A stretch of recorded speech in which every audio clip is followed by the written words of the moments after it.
जीता जागता राष्ट्रपुरुष है। ये चंदन की भूमि है, अभिनंदन की भूमि है, ये दर्पण की भूमि है, ये अर्पण की भूमि है। इसका कंकर कंकर शंकर है, इसका बिंदु बिंदु गंगाजल है। हम जिएंगे तो इसके लिए और मरेंगे भी इसके लिए। मैं भारत माँ की बेटी हूँ, मेरा नाम है संस्कृति लहू गोरे। मैं 5वीं कक्षा में पढ़ती हूँ। मेरे स्कूल का नाम है जिला परिषद कन्या प्राथमिक शाळा मातवा। मैं आपके सामने स्वतंत्रता दिन के बारे में मेरे विचार साझा करने जा रही हूँ। 14 ऑगस्ट 1947 ची रात्र कित्येक वर्षांपूर्वी आपण नियतीशी केलेला करार पूर्वत्वास येण्याची वेळ आली होती। मध्यरात्र झाली, सारे जग झोपलेले असताना भारत नव्या युगाचा जन्म घेत होता। इतिहासात असे क्षण क्वचित येतात। आपण जुने ते सारे सोडून नव्याकडे जात होतो।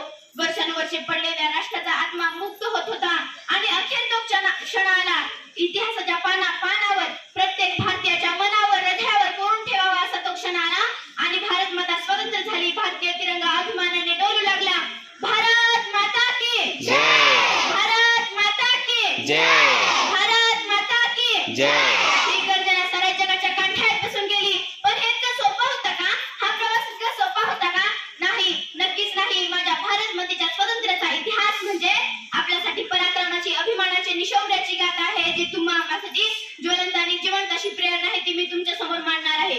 भारत हा इतका मोठा देश, परंतु इंग्लंड सारख्या एका छोट्याशा देशाने या देशावर राज्य केले कसे? भारत गुलामगिरीत गेला कसा? याचा विचार आपल्याला करावा लागेल। मैत्रिणींनो, आपल्याला जर इतिहासाची पुनरावृत्ती होऊ द्यायची नसेल तर आपल्याला इतिहासाचा अभ्यास करावा लागेल।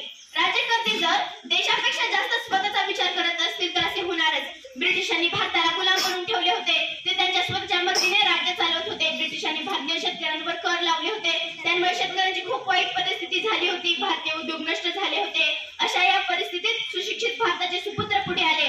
ते देशभक्त, त्यांचे सळसळते रक्त, सळसळता श्वास, एक तारा समोर आणि पाय तळी अंगार अशी माणसे पेटून उठली होती। लाखो लाखो देश बांधव